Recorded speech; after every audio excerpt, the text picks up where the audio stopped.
Hello, everyone. Welcome and thank you for joining us online. Today, our presenter is Professor Jiafeng Peng. Dr. Peng is a professor of mechanical engineering at the University of Alaska Anchorage. Dr. Peng received his PhD in bioengineering from California Institute of Technology in 2009.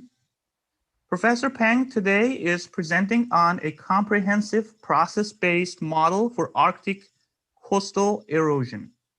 Thank you very much, Professor Peng, for giving us a talk today, and the floor is yours. Thank you, Mohammed. Good afternoon, everyone. Actually today, I want to talk about this model for Arctic coastal erosion, and actually I also want to talk about another project I have been doing, which is quite relevant, related, is Subsidence with the application for oil well.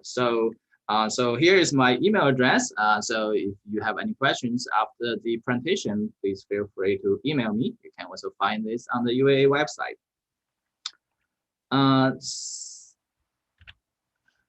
Okay.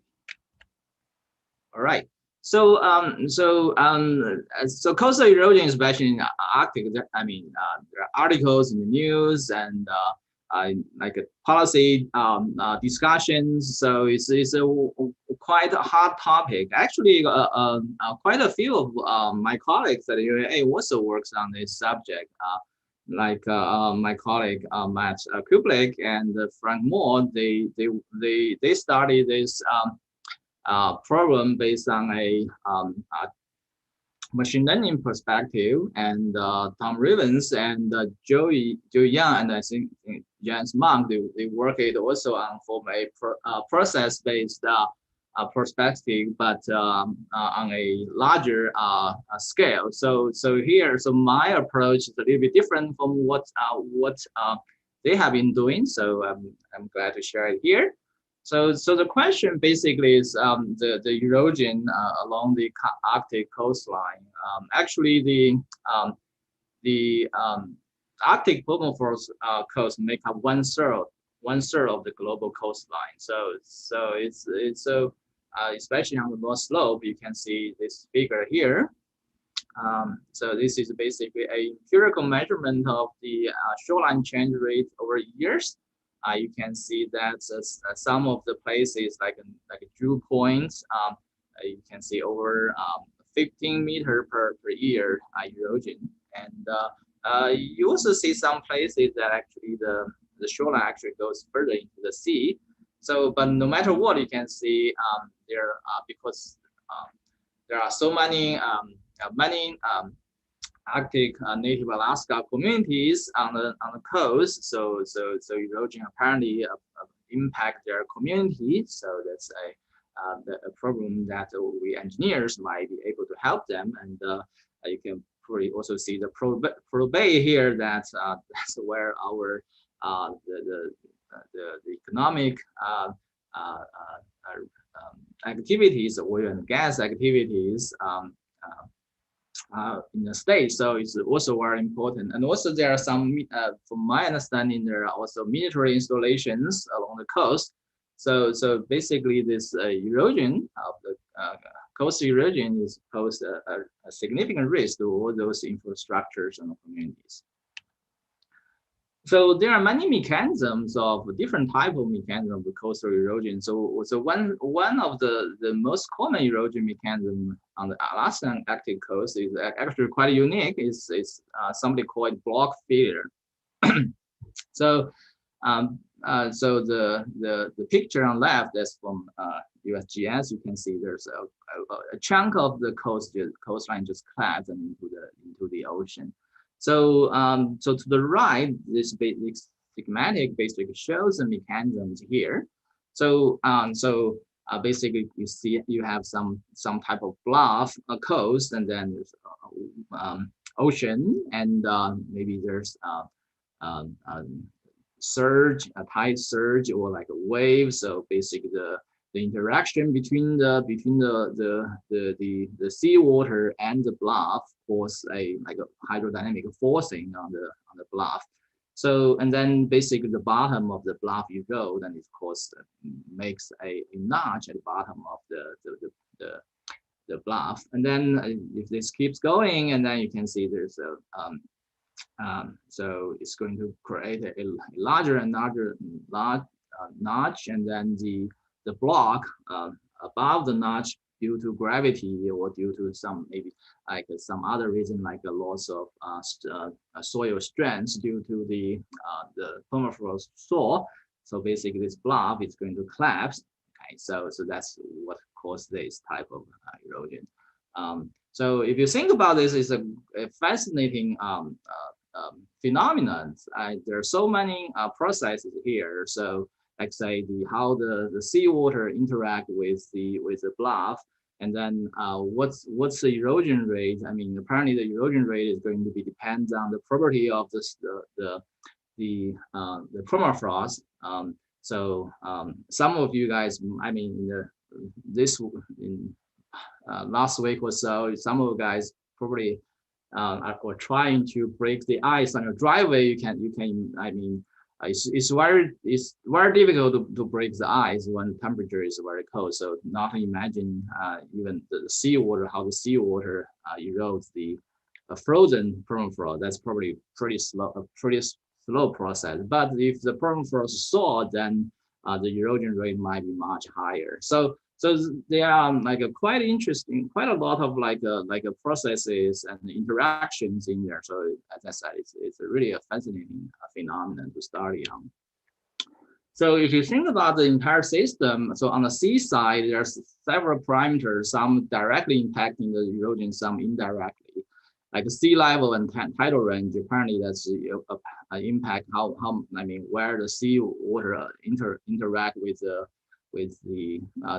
bluff and the nearshore wave. So depending on the wavelengths, wave frequency, it's also the impact the hydrodynamic forcing on the bluff. Seawater temperature depends on. I mean that's besides the heat flux into the bluff and thaw the permafrost. Okay, and indirectly the climate, wind, offshore wave, those are basically influence the direct parameters. And on the shoreline, so apparently there's permafrost, its properties, whether it's temperatures, mechanical strength, its ice content, all those things interacted. Topology, so what's the geometry of the bluff, geology, like the soil content, like soil properties, like lithology, ice content, and maybe underground water, vegetation that apparently impact the heat transfer from the air, the active layer. So the interaction, so the forcing from the seaside to the shoreline side, mostly it's the wave erosion, so the directly mechanical forcing and also heat flux. So the return cycle, it's not as direct as the forcing from the seaside. So it's mostly the topology chain. I don't think this is a worry. Basically, the topology chain might impact how the wave, mostly basically how the waves interact with the shoreline. So here is a bigger picture. I'm not saying my model includes all those things. It's impossible. So I'm just trying to include as many processes here as possible. So the model, so this is a computational model. What we did here is, so this figure here shows the computational domain. So this computational domain includes three domains. So atmosphere here in gray color, and ocean in blue color, and soil permafrost in this greenish color. So the boundary conditions. So at the bottom is basically far field conditions. There's you can also consider there's like no heat flux. Okay. And on the side, so here on the left-hand side, so this is where consider the input for the wave input. So here we apply the wave condition. You can apply what different type of waves, like like a shallow water wave, just like to start with a simple like a linear wave. And so the interface between the ocean and the permafrost, there's basically heat transfer. There's also mechanical forcing like shear, and the interface between the ocean and the atmosphere, this is basically a classic free surface condition. And this is so you can see the two-phase flow. This is basically modeled by the classic volume of fluid method.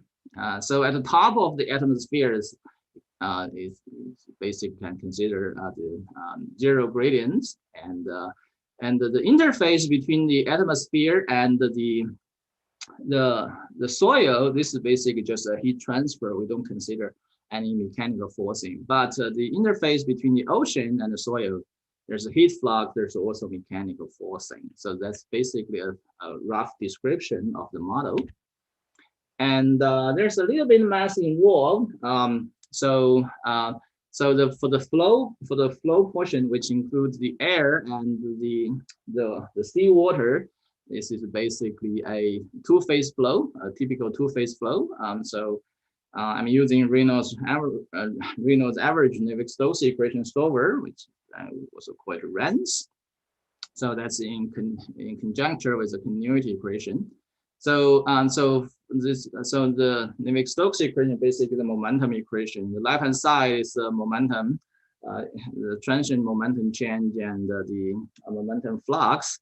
And on our right-hand side are all the forces. So the pressure gradients, and this is the gravitational force, it's the viscous force, and there's a surface tension. So the two-phase flow is modeled by the volume fluid. Basically, so alpha here is the phase fraction, and so alpha equal to 1 means air, and alpha equal to 0 means air. Alpha equal to 1 means water. Okay. So the heat transfer is basically a convection conduction heat transfer. It's pretty straightforward. So that's the transient heat, basically heat capacity, and this convection conduction. And the soil mechanics. So right now I'm using a very simple linear elastic property. So some of you guys might think this is too simple, but it's just to start with. We can always update the soil model later. All right, because the erosion, so if you think about the erosion, the waves is going to impact on the bluff. It's going to erode the bluff, and it's going to cause the scour on make a notch. So basically we have to update the so in commutation. I'm still using the grid, and this is not non-meshing commutation. It's still traditional simulation. So I need to update the mesh. Basically, the mesh is going to be represent the change in the bluff. So the way to do this is to do a mesh dynamic meshing. So the dynamic meshing is basically you tell the mesh what's your displacement, or what your velocity at the interface, and then the entire mesh is upgraded by this diffusion equation. So this is basically it's a simple diffusion equation for the dynamic meshing. We are going to show a little bit some examples of the meshing in a little bit. All right, so now let's take a look at some of the simple cases. First we did like just like a simple wave. So you can see this wave, and at a very low sea level. So yeah, and again the right hand side is the bluff. So if you think, so this animation basically shows a wave in the seawater. You can see the seawater does not reach the bluff. So there's no erosion on the bluff. So it might still have erosion on the beach, but this is not what we are focusing on right now. We are going to talk about the traditional beach erosion a little bit. All right, so now let's say there's a storm surge, and then the water level rises, and there's also a wave. And then you can see here, this animation, apparently the wave reached the bluff, and then basically it's going to interact with bluff. So basically the bluff is going to erode based on the interaction. So the erosion rate based on literature is it should be a function of the shear stress, and that's a very important parameter. Apparently, it also depends on the soil properties like soil temperature, ice content. So this is something I'm still working on because right now, really it's a very complex correlation. But for now, so just to build up the model here, so what I did is just simply let's assume the erosion rate is proportional to the wall shear stress. So what we are looking at here is so we are focusing on the bluff side, and so at the bottom you see this animation. This basically shows the shear stress from the wave. So this is the shear stress acting on the bluff. So if we assume that the erosion rate is proportional to the shear, then basically we know where the erosion is going to be and where the notch is going to be. Okay, so this animation focuses on the bottom, so you can see there's also shear stress at the sea floor, so or on the beach. So so right now in this block erosion, we do not we are basically surprising the erosion at the beach, because I don't think it's quite relevant here. For the block failure. We are going to talk about the beach erosion in a little bit. All right, so here this animation basically shows the temperature in the soil, and you can also see the erosion at the bottom of the bluff. So this notch here. So again, this erosion rate is based on the shear stress we just calculated, the time average of the shear stress we just calculated. You can see the erosion here. So so for the temperature boundary condition right now, I'm using a very simple boundary condition. So the air atmospheric temperature is -2 degrees C. Seawater is 4 degrees C. Okay, so you can see that. So apparently there's not much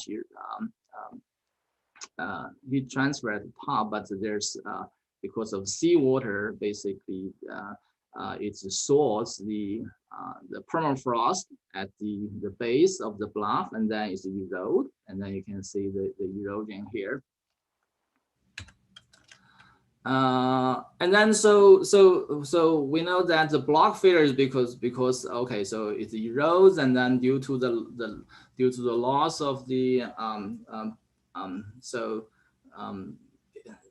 due to the stress in the bluff.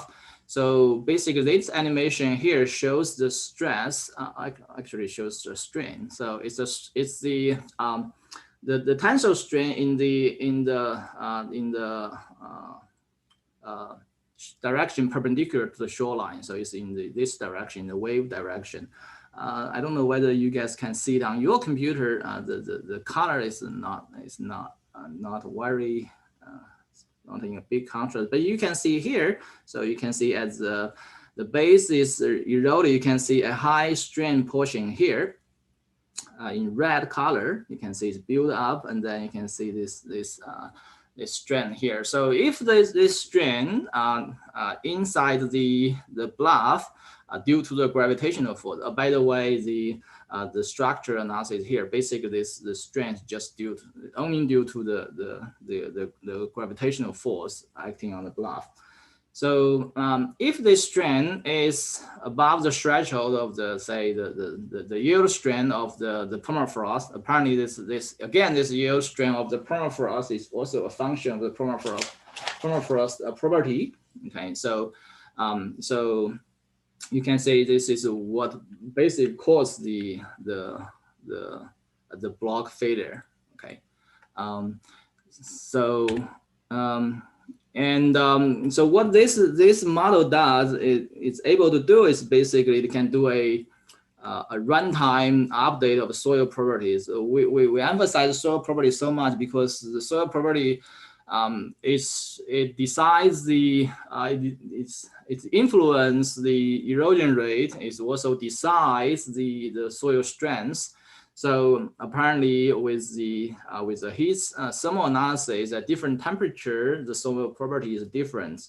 For example, if the soil is higher, soil temperature is higher and is thawed, then it's going to be you can basically increase the erosion rate. You can also decrease the shear strength, right? So what this model allows you to do is to basically do the runtime update. Depending on, say, the temperature profile in the soil, you can do the runtime update of soil property, for example. So this animation basically shows a simple property, whether it's thawed or frozen. So the blue means frozen. This is just binary. Blue means frozen, red means thawed. So you can see, you can see the thawed portion of the permafrost. You can also adjust the other thermal property, soil property. You can adjust you don't have to do a binary property, do a more complex, depending on the temperature or some other parameters. You can adjust the soil strength or mechanical property or erosion rate. Okay, so that's basically what this model is able to do.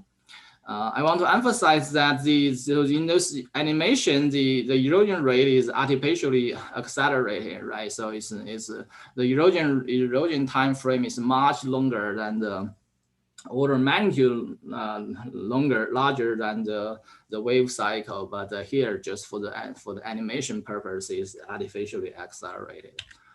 Some other things I've been working on, try to add more, is to add the surface seasonal surface temperature profile. So this is just a classic active seasonal temperature. So the left-hand side shows the temperature profile. So the top is in the depth direction, the top apparently is the active layer. On the right-hand side, you show the temperature profile along the depths. So if you superimpose those, or signal is a classic, the mushroom temperature profile for the permafrost, and this top is the active layer. So that's something I'm trying to add as a more accurate boundary condition. So that's the block failure. So another beach erosion is the traditional beach erosion. This also occurs in Alaska, for example, Kaminina. You don't see bluff here. It's mostly just the water comes in, the wave basically carries the beach, the sediment on the beach or the grains on the beach away. This is a classic bad load transport. So basically the water carries the grains on the bed, on the seabed or seafloor. So so the way to study this, there have been classic models. And so the bad load transport. So this model is by England and Frito. So they use the Einstein number here. So Einstein number, basically that's a non-dimensionalized bad load transport rate. So you can calculate it based on the Shields number. So theta is a Shields number. Theta with subscript C, that's a critical Shields number. So Shields number is basically just a non-dimensionalized shear stress. You can calculate it. okay, based on shear stress and some of the properties here, fluid property and also the grain properties. So I'm not going to go into the details here. So the bed load transport is basically a two-dimensional transport. So just along the bed, so there's no vertical transport. So basically just a bed load transport. I think I should explain this a little bit. So bed load transport is basically a grain, just like a moves along the seabed. Okay, and so apparently you also have suspended load. So the grain can be entrained into the fluid column, and then you can calculate the concentration. So see here is the concentration of the sediment. You can calculate the transport. And then you can combine everything in this external equation. Basically, it shows the elevation, the change in the sea floor elevation is a function of the bed load transport rate Q, and the D is the entrainment rate, and E is the D is the deposition rate. Basically, sediments, the sediment in the water column deposit into the sea floor, onto the sea floor, and E here is the entrainment rate is in the opposite direction. So basically this, using this set of equation, you can basically study the bed load transport and then beach erosion, the more classical beach erosion. So so here's an example. Basically, you see here is a fluid, a flume. You can see here. So the setup is that you have a jet along the wall. This is called a wall jet comes in, and then so this part is where it can be not erode. It's like a bed load transport. So you can see the experiment here. So basically, jets come in this direction. You can see the evolution. So originally it's a flat surface, and then you can see the evolution of the sea floor due to the bed load transport. So here is the animation. You can see the jet coming in from the left, and then you can see the sea floors. You can call it a scour or just bed load transport.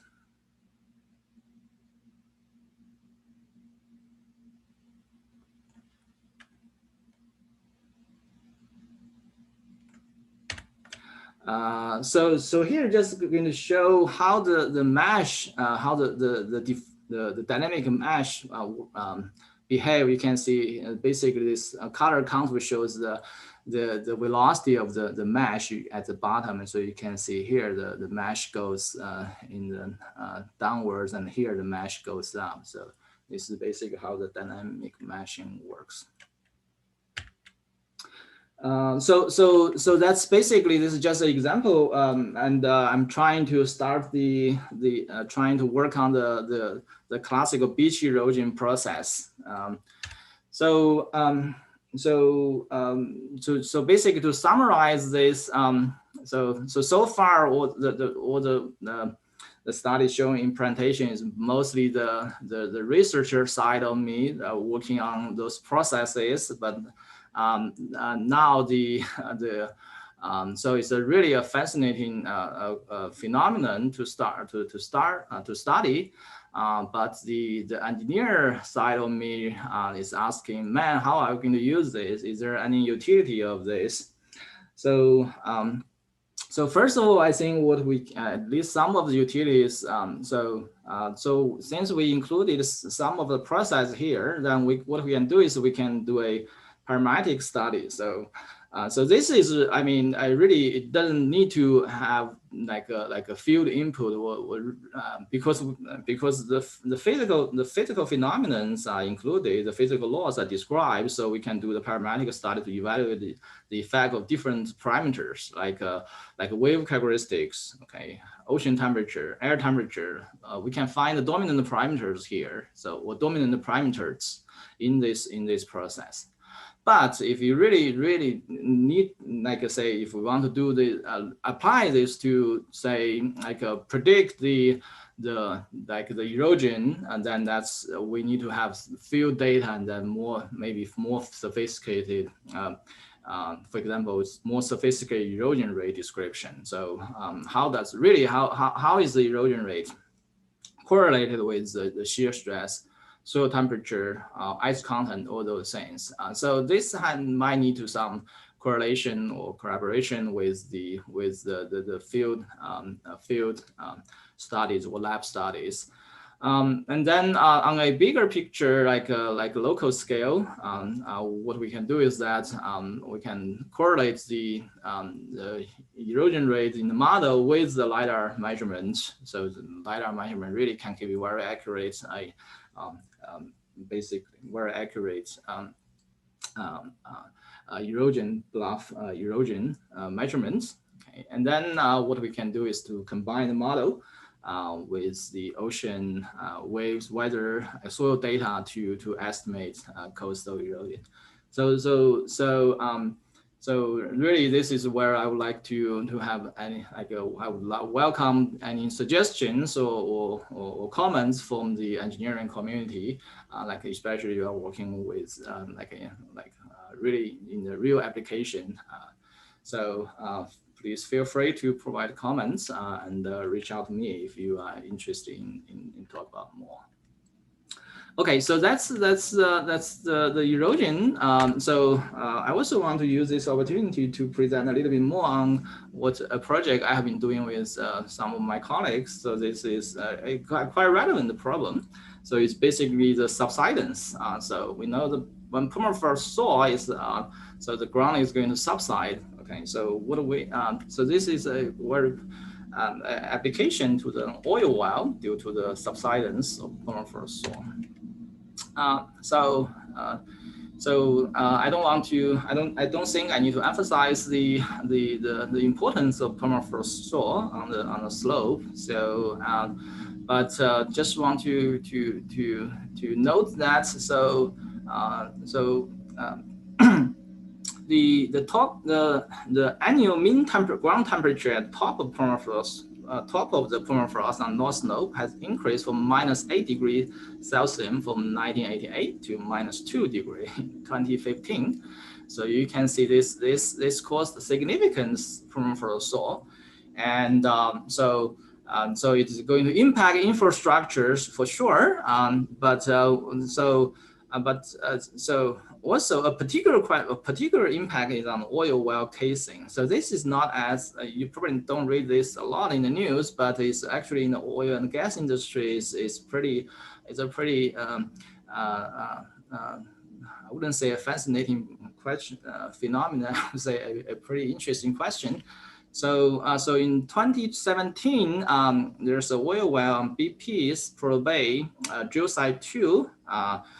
It's well 03, so they call it 0203. 02 stands for the drilling pad, 03 is a well. So it actually, because of permafrost thaw, and so its casing, its outer casing, its dam is broke. And then what happened is that the whole well, including the well was like jacked up for like more than 3 feet, and it reached the roof of the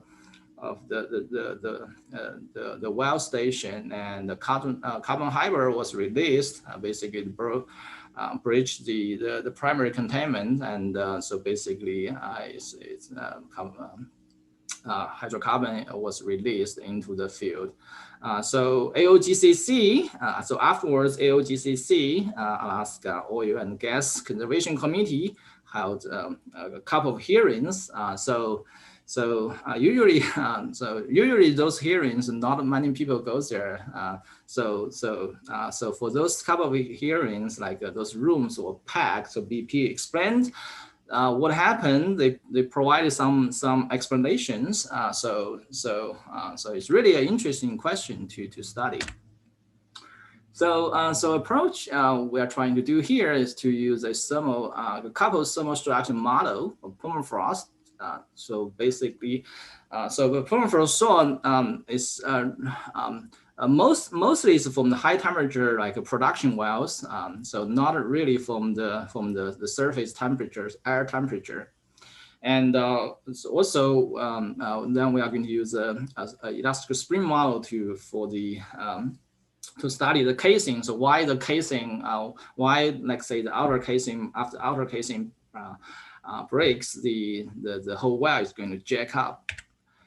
So so this is the model. It's now it's a very simple model, simplistic model. So what you are seeing here, the red is basically the oil well, and so basically the computational domain is just a within a radius of this well. So here we're using a semicircular just to easy to illustrate. So again, in the simple model, we use permafrost at the top and so this soil at the bottom. So this is basically the permafrost. So what we did is that, okay, so apparently, let's say this is a production well. This is a high temperature hydrocarbon goes from the bottom to the surface. Apparently, it's going to it's going to heat up the soil like around the well. And here we also applied a seasonal surface temperature at the top. So what you see here is basically, okay, we can see where is the this animation basically showed where is the thawed permafrost. Okay, so the gray here is the bottom soil, and the blue here is the frozen permafrost, and the red here is the thawed permafrost. So again, this is basically a runtime of the update of the soil properties. So it can basically update the soil property and then make the so we can basically know the strengths of, basically adjust the strengths of the soil for the structural analysis. Okay, and then the subsidence. The subsidence here is mostly due to the interaction with the well bore here. So this color contour here shows the downward displacement. So there's no displacement in the beginning, and then you can see the downward displacement along the well bore, especially at the top. So this is a close-up look. Here is the well bore here. You can see the so this is with the meshing. So you can see the subsidence around the well bore.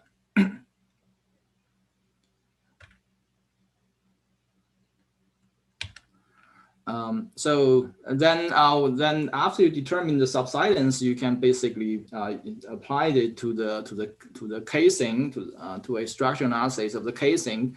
So here I'm using a two-string casing. Two-string casing basically means there's only two casings: an outer casing at the basically near the top, and then the inner casing along the well. So this is just one design, one type of design. There's also like a three casing design. We are going to talk about that in a little bit. And then inside the inner casing, there's basically production tubing. So that's where the oil is transported.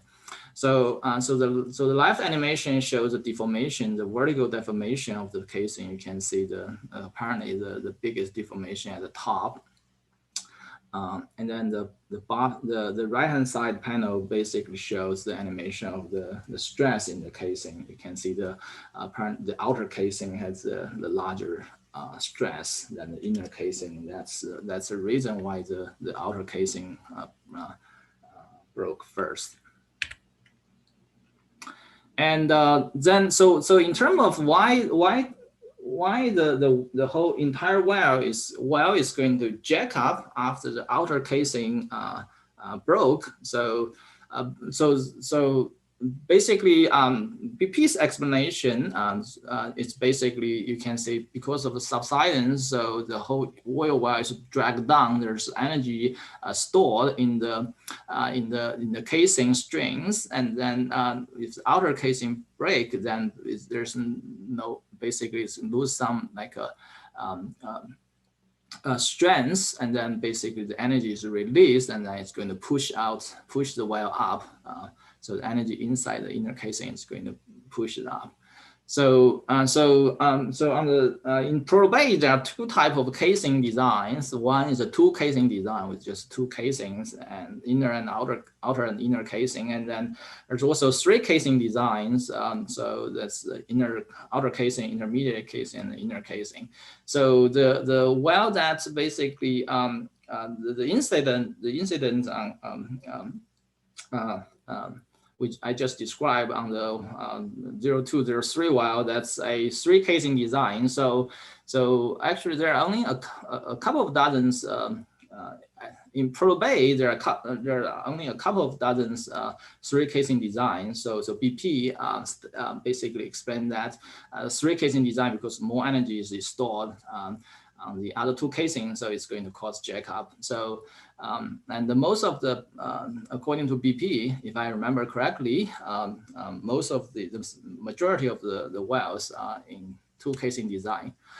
But I chatted with some of my friends from Conoco, they kind of don't agree, and actually most of their wells are using three casing design. So there's still like a debates going on. So that's still a interesting question that we can look into. Okay, so for the now this is an ongoing study. The potential applications that what we can do is that with the geotechnical report and the soil information, we can potentially build more detailed geological models, and we can use different soil types, different soil properties, and so basically build a high definition model. So the model also predicts the subsidence of permafrost soil due to the heat from the wellbore and the surface. So basically we can use this to provide maybe some mitigation method. The detailed structure model could also be constructed based on the well data. So basically from the well design to design of the well to estimate the stress and deformation of the well casing and tubing. So we can basically evaluate the integrity of the well at different degree of the subsidence, and also the different type of the designs of well, like for example, two casing and three casing designs can be evaluated for the subsidence and the jack-up. And also potentially what we want to do is to say, okay, so we can build this in modules. If you are familiar with a drilling pad, basically it's kind of like a, so my understanding, maybe it's not accurate, it's like two rows on both sides, two rows of the wells lined together. So basically what we can do is that we can build this in module and then put multiple wells for the analysis on the drilling side. So that's basically what we are trying to do here. I think that's my presentation. I want to thank ConocoPhillips Arctic Science and Engineering Award for support both of the project and on the subsidence project. So I'm working with my colleagues Joey Yang, who has studied this subsidence for a long time, and Kaisha Wang, who is from geomatics, and so we are working together to basically improve this model. All right, so I think that's all my presentation, and thank you again, and please feel free to ask questions. Thank you very much, Professor Peng, for the very informative presentation. Those of you who are online, and if you have any questions, please type your questions in the chat window and we will ask the questions for you. Okay, so I had a quick question while we're waiting for other questions to come in, and that was about the models that you currently have. Have you looked at the impact of thermosiphons or anything like thermosiphons, and how those impact the thawing of the permafrost in kind of more detail? Thank you, Andy. Yeah, so that's I mean that's a small siphon that's potentially a very I think promising mitigation approaches. But so far, I think it's just, again my research the researcher side of me trying to like focus on how to build this model, and then the engineer side of me is still like trying to catch up. So I think so to answer your question, not yet, but in the future we can. I mean, you can see we can certainly build into the build into this model to evaluate the different mitigation strategies. Awesome. Thank you very much.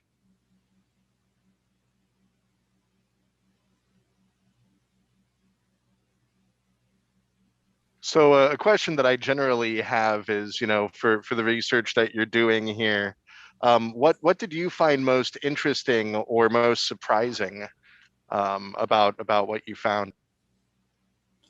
The most interesting is basically, and again, there are so many parameters, so many processes in this phenomenon. So I think that's the most interesting part for me.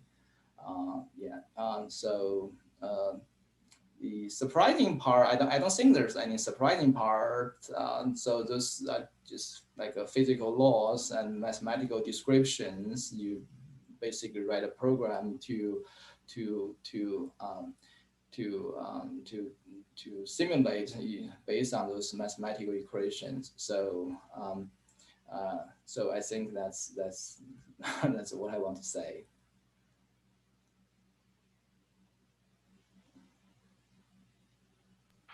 Okay, excellent. And I will give the opportunity for people to type into chat other questions, but I'm not seeing any yet. And so at this point, I was going to kind of ask, do we want to start talking about the survey that we have for next year, for the fall, I should say? Yeah, sure.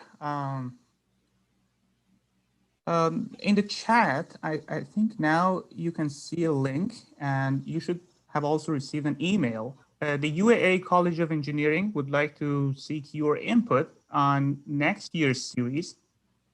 Your input will help us better line up speakers and topics. Please complete the online survey by next Friday, April 23rd. It should not take more than 5 minutes. And that will help us a lot.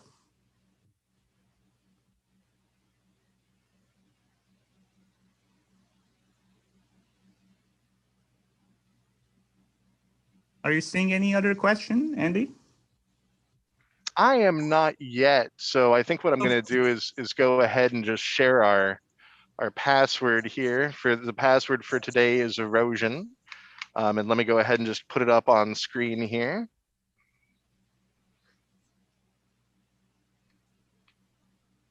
There we go.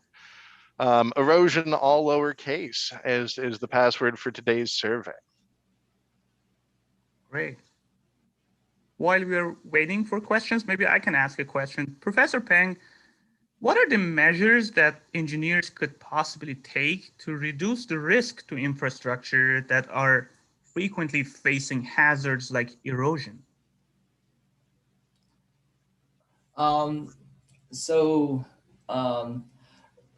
Well, personally, I think, well, yeah, that's an excellent question. I think I don't think I have enough expertise in the field to answer that question. But from a theoretical and science perspective, I would say that basically you want to apparently you want to mitigate the thaw in the permafrost. You probably also want to basically build some wave breakers or those type of things. So the waves, even during the surge, the storm surge, the waves won't strongly directly impact the bluff. So So I think that's just some of my comments. Thank you. Okay, and that does look like all the questions we have. All right. Thank you, everyone, and for coming to this presentation. Thank you. So with this great presentation today, we wrap up our UAA College of Engineering Professional Development Seminar Series for this academic year. I would like to thank you all for your participation, and we look forward to seeing you again next year. I hope you all have a great weekend.